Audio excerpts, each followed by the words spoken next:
ibadah yang kita lakukan apabila dibandingkan dengan nikmat Allah yang diberikan kepada kita, sama sekali tidak sebanding.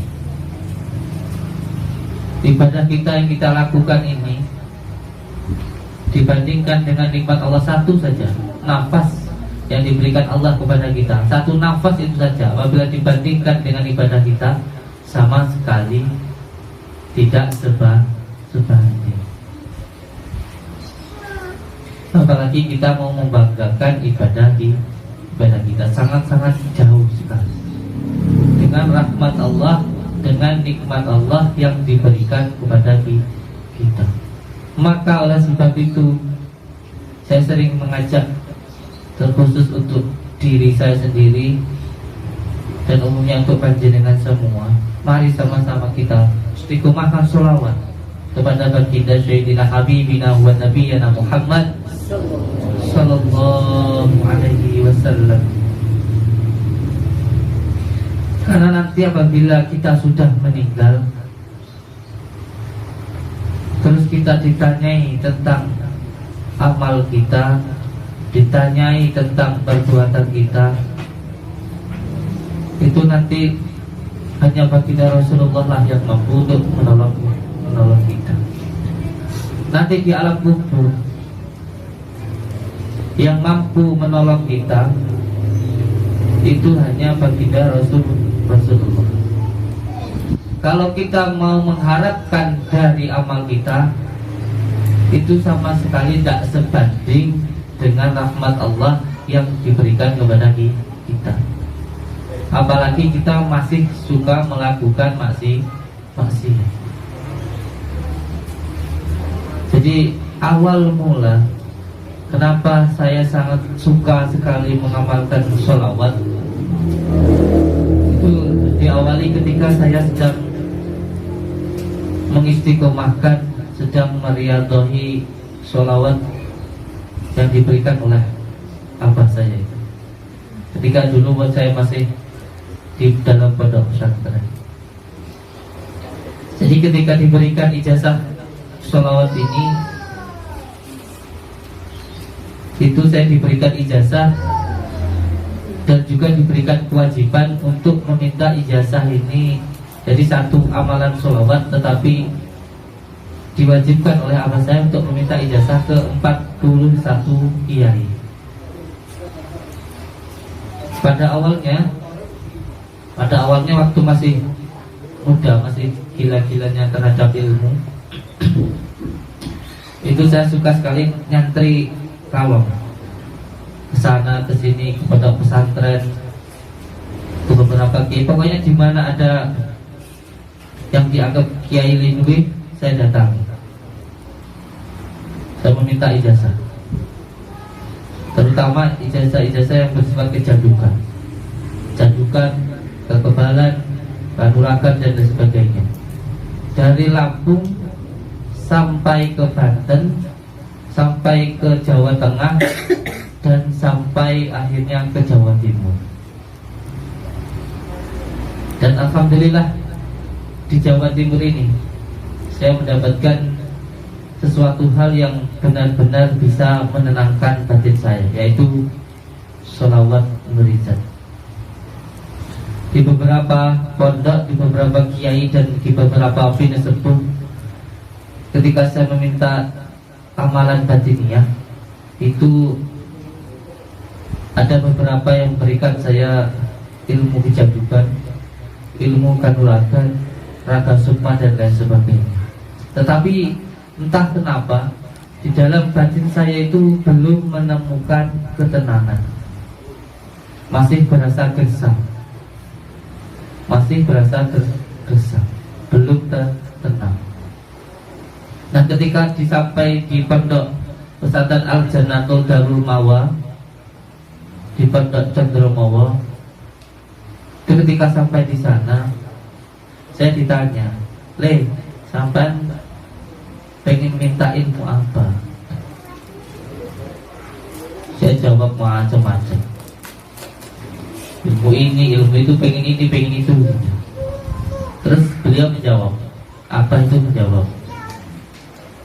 sampean cariyo saja ilmu selamat. Cariyo saja ilmu selamat. Karena kalau sampean itu walaupun bisa ini, bisa itu, walaupun sampean itu sakti, kalau tidak selamat, ya percuma. Sampean badak papan dibacok, ditabrak mobil, ya mati. Sampean punya ilmu rawa rontek, tapi kalau sampean nanti tua sakit-sakitan, ya malah bingung. Tidak mati-mati tapi sakit, nanti sampean malah bingung. Cari saja ilmu selamat. Dek langsung hati saya, Masya Allah. Oh, berarti selama ini yang saya cari salah. Setelah itu kalau matur, ibu kalau tak nyuwun ilmu selamat. Ilmu selamat itu beliau katakan adanya hanya ilmu ngalah. Ilmu selamat itu ilmu ngalah. Ngalah karena Allah. Jadi ilmu selamat itu ternyata ilmu ngalah, ilmu ikhlas. Orang yang sakti itu bukan orang yang tidak mempan dibacok, tetapi yang tidak bisa dibacok. Orang yang sakti itu bukan orang yang mampu mengalahkan musuhnya, tapi orang yang sakti itu yang tidak bisa dimusuhi.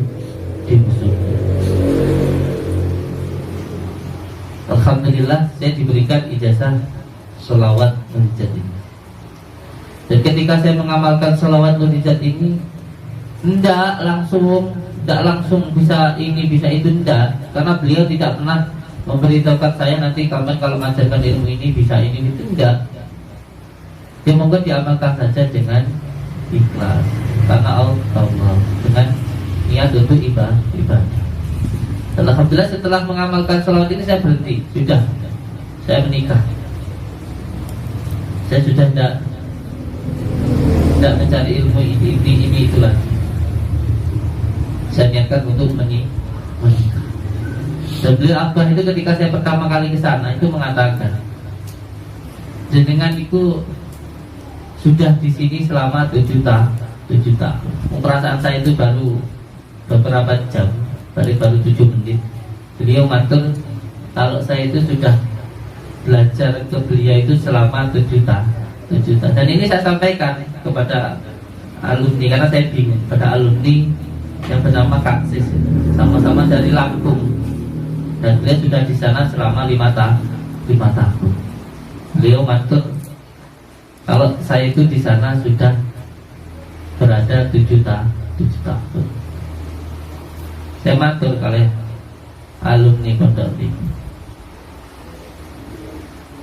Alumni ini langsung ini matur saya. Oh, berarti jenengan itu sudah diberikan ilmu seperti HP yang sudah sinkron dengan Bluetooth 1 dan Bluetooth 1-nya, jadi masuk. Karena insya Allah beliau ridho kalau jenengan. Jadi ilmunya itu diberikan ke jenengan seperti HP yang memindahkan data-datanya ke HP satunya. Jadi kalau belajar itu sama kayak kalau sama nyatetin dari memindahkan satu ke satunya, menulis satu ke satu itu selama 7 tahun. Madek dulu insyaallah. Akhirnya saya amalkan sholawat itu. Saya amalkan itu alhamdulillah selama hampir 5 tahun. Nah, ketika saya mengamalkan sholawat, ada sesuatu hal yang sampai saat ini masih saya rahasiakan, dan baru kali ini saya ceritakan kepada jenengan semua.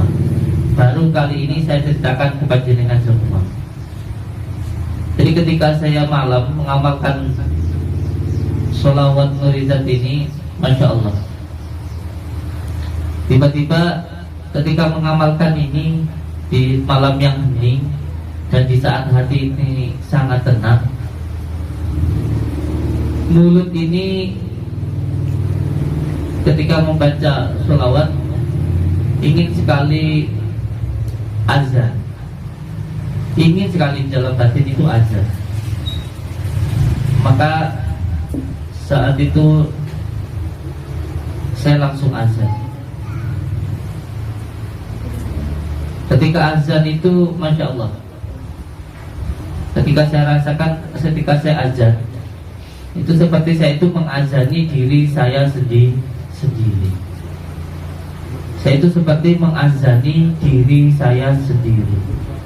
Seperti saya itu sudah meninggal. Saya melihat diri saya itu seperti dimandikan. Setelah itu melihat diri saya itu dikafani, dan saya itu melihat diri saya itu disolati. Setelah itu saya melihat diri saya itu digotong dengan keranda, dibawa ke makam. Ketika sudah ada Allahu Akbar itu plek, hilang semuanya. Hilang semuanya, gelap. Ketika dimasukkan itu gelap sudah. Yang biasanya saya bisa melihat istri saya, itu saya tidak bisa melihat istri saya. Di saat yang seperti itu gelap, kanan kiri gelap, itu yang biasanya bisa melihat TV tidak bisa melihat TV. Yang biasanya kita itu bisa melihat mobil kita tidak bisa melihat. Di saat biasanya kita bisa melihat teman kita, di saat itu kita tidak bisa melihat teman kita. Tidak ada satu pun yang bisa dimintain tolong. Tidak ada satu pun yang bisa dimintain tolong. Di saat itu benar-benar nul. Benar-benar nul. Kanan kiri yang dilihat hanya tanah. Masya Allah. Saat ini saya ini sudah meninggal. Berarti saat ini saya sudah meninggal. Mungkin waktu saya wirid tadi, saya langsung diambil sama Allah, dan saat ini saya sudah ada di dalam tanah. Kanan kiri yang saya lihat itu adalah tanah. Tidak bisa melihat siapapun, tidak bisa minta tolong kepada siapapun. Yang dilihat kanan kiri hanya tanah. Sudah saat itu benar-benar nul, sudah tidak pikir apapun, kecuali hanya menyesal. Masya Allah, nyesalnya meminta ampun. Masya Allah, benar-benar. Wajib sampai kalau ingin benar-benar menyesal, sampai ingin benar-benar ingat kepada Allah, nanti sekali-kali lakukan yang namanya wirid di dalam tanah. Tapo kendem. Itu nanti benar-benar nul. Kalau sampai masih wirid di atas, sampai masih bisa melihat kanan kiri ada teman, sampai melihat ke depan masih melihat rumah, ke kiri masih melihat istri, ke kanan masih melihat mobil. Tapi kalau seandainya nanti sudah wirid di dalam tanah, sampai sudah mati baru, sampai hatinya bisa baru bisa menembus. Maka nanti insya Allah untuk santri yang sudah melakukan puasa selesai, jadi ada puasa bilaru, setelah nanti 41 selesai puasa bilaru, puasa ngidam 41 hari. Setelah selesai puasa ngidam, puasa gantung. Selesai puasa gantung, terus puasa bendem. Ini tingkatannya seperti itu. Itu pun juga ada filosofinya, ada dunungnya. Jadi puasa bilaru itu tidak memakan yang bernyawa, maka kita tidak melakukan perbuatan seperti hewan. Untuk menekan nafsu hewani, kita jangan makan yang dari hewan. Karena apa yang kita makan akan menentukan apa yang kita lakukan. Kenapa kita nanti puasa lidah? Itu nanti kebijaksanaan. Kenapa nanti ada puasa gantung? Kenapa nanti ada puasa gantung panugrahan? Apa untuk menghormati bumi, seperti halnya kita sujud. Tapi ada puasa bendem, ada dunung. Nah, jadi ketika saya sedang melakukan riyadhah itu dan berasa diri saya itu sudah meninggal, dan saya lihat kanan kiri, yang dilihat kanan kiri itu sudah tidak bisa melihat siapapun, yang dilihat kanan kiri hanya tanah. Nah, di saat itu baru jenengan sudah tidak bisa siapapun yang jenengan mintain tolong. Masya Allah, tidak ada. Sampai mau mengharapkan pahala jenengan ibadah kita, saya mengharapkan pahala saya. Masih banyak maksiat yang saya lakukan daripada ibadah.